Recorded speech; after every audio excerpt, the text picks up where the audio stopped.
Daisy. And I'm Terry. And this is the Monday Mindset Podcast, where we share things of interest to us and hopefully to you. So let's get started with episode number 279. And this week, it's Daisy's turn to share something. Daisy, what do you have? Well, Terry, I am back with more feet. Well, I was about to say, I promise this will be the last time I talk about feet. Maybe it will be, maybe it won't. I'm beginning to understand why, and trying to remember her name. I think it was Dr. Conley who was saying that she's obsessed with feet. I'm sort of obsessed with not other people's feet, really, just my own feet, or more sort of in tune. I feel very in tune and mindful about what are going on with my feet after listening to these various things. But I've been going down some YouTube rabbit holes, but something caught my eye. So there are 3 videos. One's only a brief mention, but these are 3 videos on YouTube. And the original one that caught my eye was a channel from Xero shoes. So they're a barefoot shoe company. I have a number of pair of Xero shoes. Oh, do you? Mm-hmm. I have not actually come across. I've heard about Xero shoes, but I don't have any. But it was the co-founder, I've forgotten his name, and didn't write it down, but the co-founder of Xero Shoes, who was making a video, and he opens it up with, "Do you know how to walk?" I thought, oh, okay, well, this sounds interesting, because yeah, of course we know how to walk. And the video's called The Natural Way to Walk. So I thought, I'll see what he's got to say. And he has the most amazing hair. You have to check it out just for his hair. It's amazing. Very annoying thing about the video, especially as he's outside in nature. It's like we don't need music in the background. So that offended my ears. But apart from that, good video.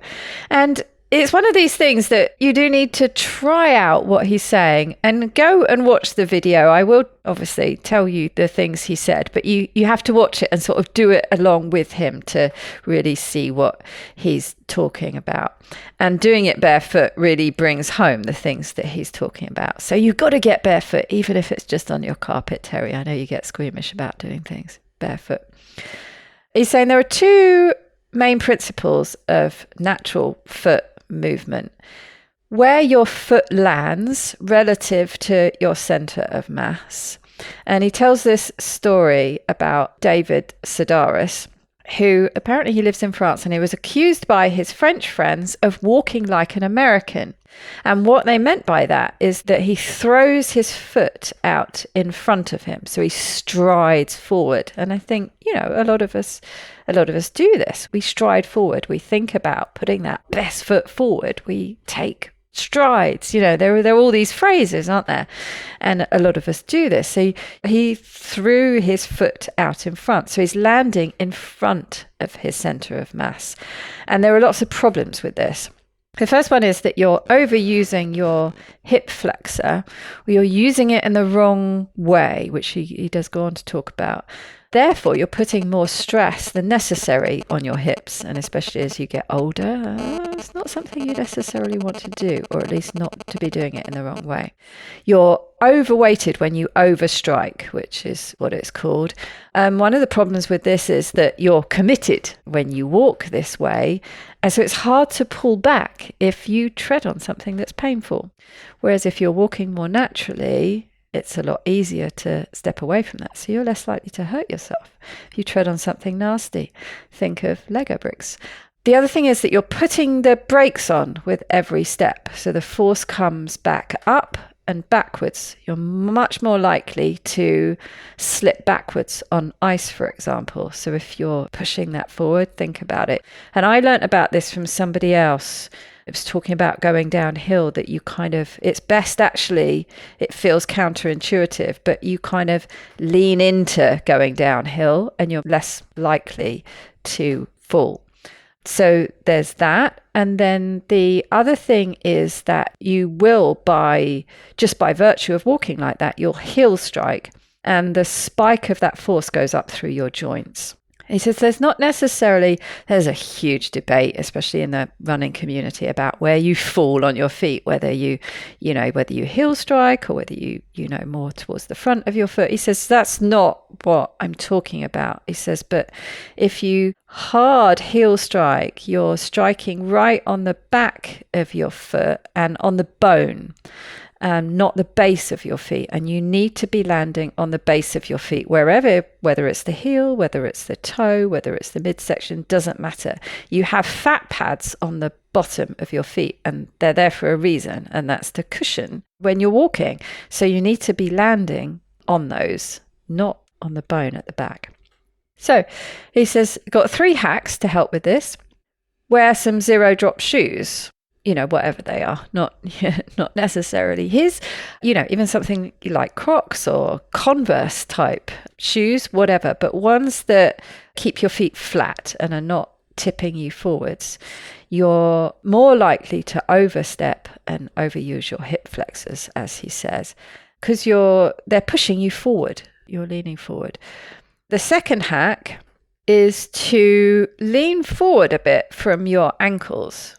So you do kind of feel like you're falling forwards, and to stop yourself falling. So don't think about taking a step forward, but just take that little step that you would naturally take to stop yourself from falling. And you're very likely to land where you need to land, which is under your center of mass. And then the last one is to go barefoot, so you can really feel what's happening and try doing some of the things that he's talking about. Just walk across your room, taking that big stride forward and striking with your heel. And when you don't have anything to cushion it, you'll feel literally what he's talking about. So actually, just by walking around and walking on, he encourages you to walk on a surface that is uncomfortable, because you'll naturally do those things. Like he was saying about being committed. If you're walking in this different way. So I do it when I'm walking the dogs. I've mentioned it's actually getting to the point where it's getting too cold now, and I'm not doing it as much. And especially as the season's been changing, more, things have been falling from the trees in the wind, twigs and acorns and things. And so I really kind of have to watch where I walk, but you kind of walk much more tentatively. So yeah, when you, that's a bit uncomfortable, but you're not committed. So you haven't got that follow through that you can't pull back from. So as soon as you're touching something that's uncomfortable, you can immediately lift your foot back. You're not committed. So he says the next thing is to work on your walking technique. It is you need to think about your glutes and your hamstrings and hip extension, and really think about pushing forward rather than this sort of striding forward. I'll explain it briefly, but really you just need to go and watch it. But you lift the foot that's going to step forward off the ground, and then you push off from the back foot and just allow yourself to land. So that thing he was talking about before, about just leaning forwards a bit. And you're most likely, you will do so under your center of mass. But the easiest thing, go and watch him. He sort of takes you through the steps and do it along with him. The easiest way to tell whether you're using your glutes is to put your hand on your bum. Put your hands on your bum and feel if you're engaging those glutes. And the technique that he takes you through, he says, it looks a bit weird, but it's quite fun. But you'll soon get the hang of it, and you become more aware. Like I was saying, I just become much more mindful about what's going on with my feet. And the easiest way to do it, I promise you, is just to walk barefoot, because you'll probably end up doing it naturally. But generally, you'll find that you're taking much shorter strides. And I remember reading about this when I was looking at some of my stats when I was running. And one of the things they talk about is cadence. Sort of similar principles there with running and landing under your center of mass. You're much more efficient when you run like that. And so you increase the speed by taking more steps. That's how you get faster. That's one of the ways to improve your cadence. So really interesting. And like I say, it's one of those things you need to do it along with him. And then, of course, YouTube recommended another video, which was something called the interval walking technique. But just before I go on to that, I've mentioned her before. It's a channel called The Science of Self-Care, and she tries things out. The title for her video was, I tried barefoot shoes for 5 months, worth it or a scam?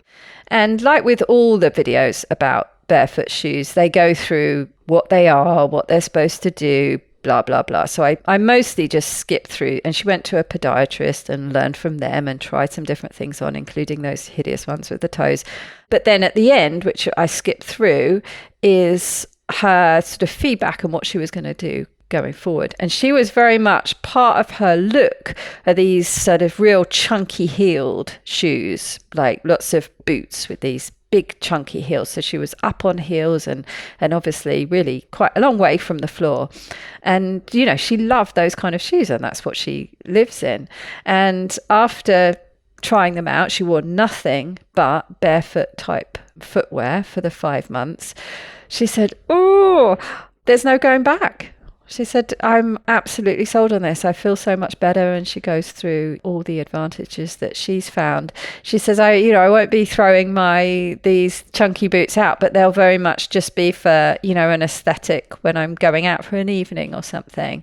I can't go back to, she went back to trying them and she said, oh no, I don't like wearing these anymore. So she was definitely a convert. So spoiler there, what happens at the end. But yeah, she's really interesting. I like her.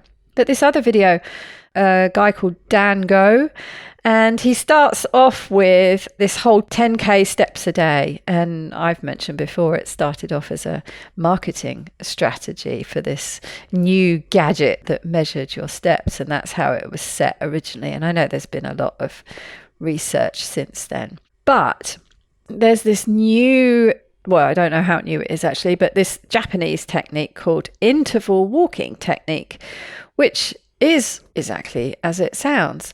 But he says it's not just a fad, there's some research behind it. And he says a lot of people think of walking as a workout these days because so many people lead very sedentary lives. But it's not. Walking, should be a normal part of our everyday life. It's something that our body adapts to really easily. And the problem is with these 10K steps or whatever it is, we'll see, we'll get these newbie gains if we're not used to it. And when we start, we'll get these gains. But then you get the law of diminishing returns. And so we get fairly quickly less benefit from the same number of steps. So this interval walking technique is a great way of upping the benefit again. The way he suggests doing it is that you walk normally for 3 minutes and then you walk as if you're running late for a bus. You're not running, you're walking. So you're doing that really fast-paced walking, really swinging your arms and getting there because you're going to miss that bus otherwise. And then basically you rinse and repeat that for 5 rounds, doing it for about half an hour. And it says the big advantages of this is you control the intensity. And you can keep raising the bar as you improve. So, you start where you're at. It's effectively progressive overload for walking. So this interval walking technique meets you where you're at and then pushes you just beyond it. You as the individual. It doesn't matter what anyone else is doing. But those brisk intervals should be brisk. The kind of brisk where you could talk to somebody, but you couldn't sing opera, as he puts it. He says it's a relatively low impact, but for high return. And there was a study done in Japan, 700 adults doing this interval walking technique compared to normal walking. And the participants found, after doing it for a few weeks, 4 times improvement in their blood pressure, 40% reduction in stroke risk, mood improvement, stronger immune system, and a 12% boost in sleep quality. And many of the people who tried it enjoyed it more than traditional workouts. So he says it's really focusing on quality over quantity. It's really good because it's easily accessible for everyone. You can get out there. You don't need any fancy equipment. You can do it anywhere. It says it's especially good for older adults because it is relatively low impact. If you're significantly overweight, same reasons. It's a great thing to start with, but you can keep pushing yourself. You can get this progressive overload. Low impact on joints, really good for managing blood sugar, and perfect for daily walkers who feel like they've hit a bit of a plateau. It's an easy and effective way to just upgrade that daily walk. If you need to make it a bit harder, you can add more intervals, but do other things like maybe using one of these weighted backpacks or hills. Utilize some hills to add some intensity. So there you go. I thought that was quite interesting. And I have tried it. I tried it myself around the field with the dogs. And yeah, just, your normal walking for 3 minutes, and then you just up the pace. Like I say, he says, you just imagine there's a bus there I need to catch, but I'm not going to full on run, but I'm just going to walk as fast as I can. And I've got my watch that measures the heart rate, so I can see how much the heart rate goes up, and then you allow it to come back down. I thought that was quite a handy little tip. It reminds me of something, and I'm not going to think of the right way to describe it. It's like walking with ski poles. So not hiking poles. It looks more like I think they call it Nordic walking, maybe. That might be the term used.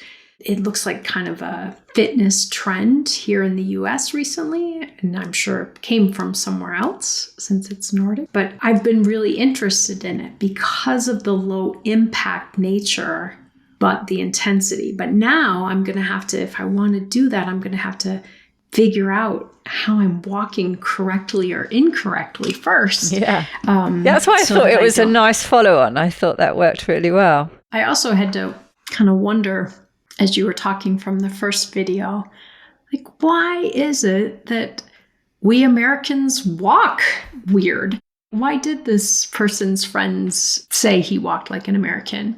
What is it culturally that makes us do this? How did we learn this? How can we unlearn it? But it also made me think about, I'm going to reveal something about my personality. This is not necessarily the most attractive thing, but I struggle with loud walkers. Now, you and I have talked over the years, Daisy. I've certainly lived in apartments with people who live above me. Yes. Sounds like, they have a bowling alley or something. But even at a time, I remember one friend was visiting me and it was in my own apartment. And it was carpeted, but just a very heavy walker. And I'm really convinced for so many people, it has nothing to do with body weight. But I think it's what you're talking about, that putting the heel bone down first makes a thud. And I grew up in a family where it was kind of beneficial to not make much sound. And so I think I'm a quiet walker, and I tried to be a quiet walker. I don't know if that means I'm actually using the fat pads of my feet or not, but it is one of those little things that just grates on my nerves when someone is thudding when they walk. And maybe now I know even more why it bothers me, because it's not good. It's not healthy.